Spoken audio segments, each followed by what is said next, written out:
뉴스 속 경제 이슈는 더 쉽고 깊게, 최신 고용 동향은 더 빠르게 전해드리는 고용브리핑 365 시간입니다.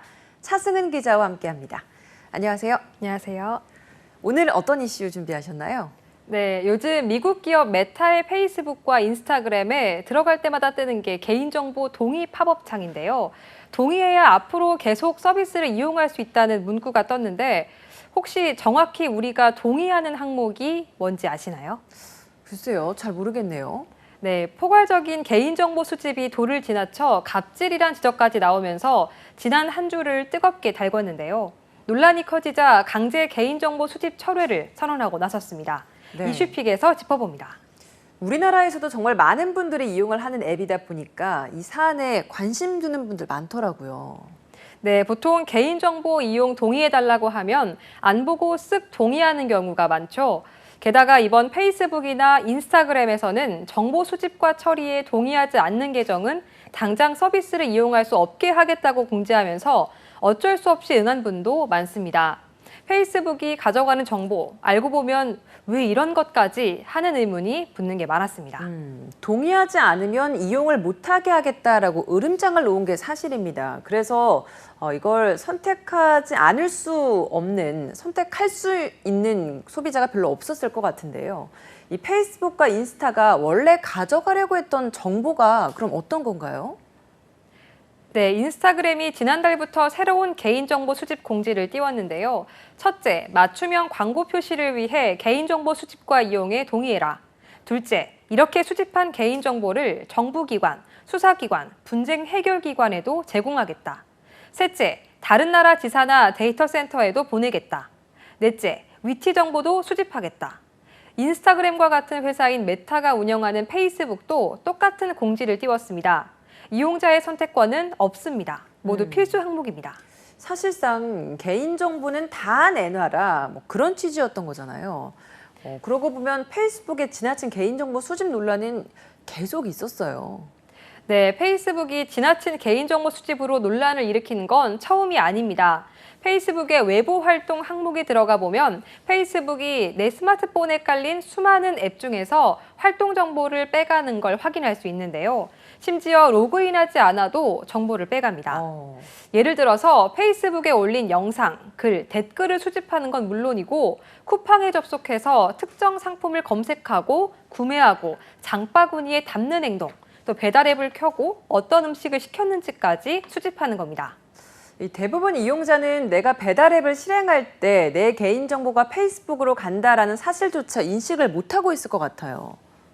네, 맞습니다. 페이스북은 아예 표시되는 것보다 더 많은 상세 정보와 활동 데이터를 받습니다. 라고 버젓이 공지까지 해놨는데요.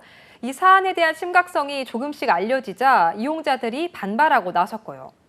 그러자 업체는 이용 조치 제한을 당장 이번 달 8일로 한 차례 미루면서 눈치 보기를 하더니 역풍이 거세지자 개인정보 수집을 철회하고 나선 겁니다. 아니 분명 논란이 될 거라는 건 알았을 것 같은데 왜 이렇게까지 개인정보를 수집하는 거죠?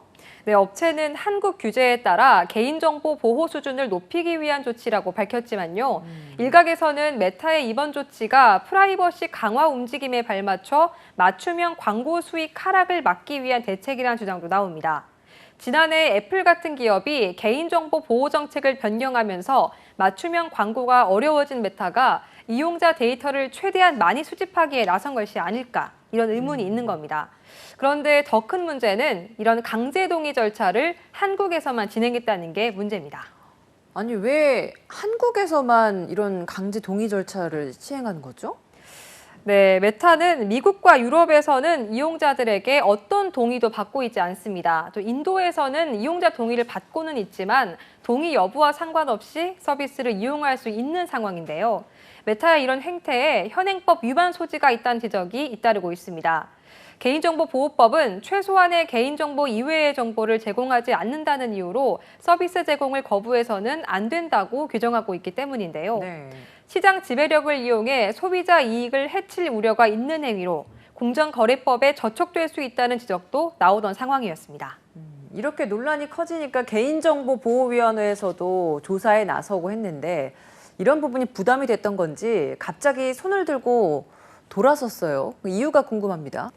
네, 맞습니다. 정부에서 페이스북과 인스타그램이 수집하는 이용자의 개인정보가 꼭 필요한 정보인지를 검토해 보호법 위반 여부를 확인하겠다고 나선 것도 기업으로서는 부담이었습니다.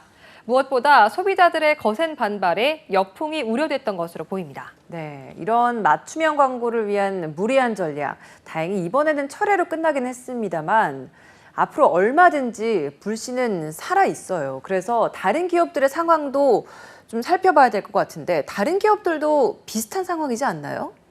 네, 구글의 광고 개인 최적화 설정란을 보면 개인을 세부적으로 추정하고 있는데 대부분 정보는 이용자가 스스로 입력한 게 아니라 구글, 유튜브는 물론 외부 활동까지 추적한 결과입니다.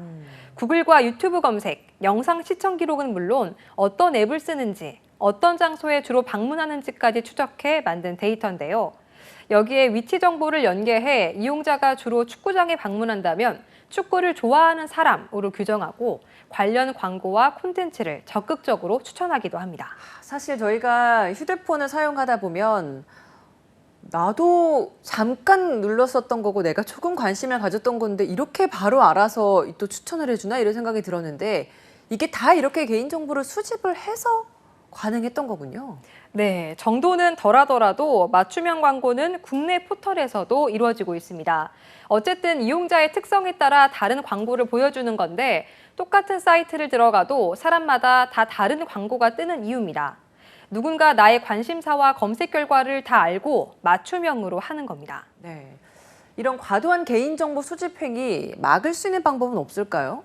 네, 공정거래위원회는 지난해 3월 전자상거래 소비자보호법 전부 개정안을 입법 예고했습니다. 당시의 입법안을 보면 온라인 판매 사업자는 소비자의 기호, 연령, 성별, 소비 습관, 구매 내용 등의 특징에 따라 소비자에게 상품이나 서비스의 검색 결과를 제공하거나 재화 등을 추천하는 경우에는 내용과 방법을 소비자에게 사전 고지하고 맞춤형 광고 수신 여부도 소비자가 선택할 수 있게 하는 내용이 담겼는데요. 하지만 아직 관련 논의가 적극적으로 이루어지지는 않고 있습니다. 해외는 개인정보에 더 민감한 걸로 알고 있습니다. 해외는 이런 사태 어떻게 대응하고 있나요? 네, 지난 5일 유럽의회는 구글, 메타, 애플 등 대형 IT 기업의 독점적 관행을 금지하는 디지털 서비스안을 통과시켰는데요. 이 법안은 표적 광고에 대한 제한이 들어있는데 광고 목적으로 개인 데이터 처리에 대한 동의를 거부한다고 해서 플랫폼 기능을 비활성화시켜서는 안 된다고 명시하고 있습니다. 미국에서도 의회 차원에서 규제 논의가 이루어지고 있습니다. 네, 이미 알려질 대로 알려져 버린 내 것 아닌 내 것 같은 개인정보가 된 지 오래지만요.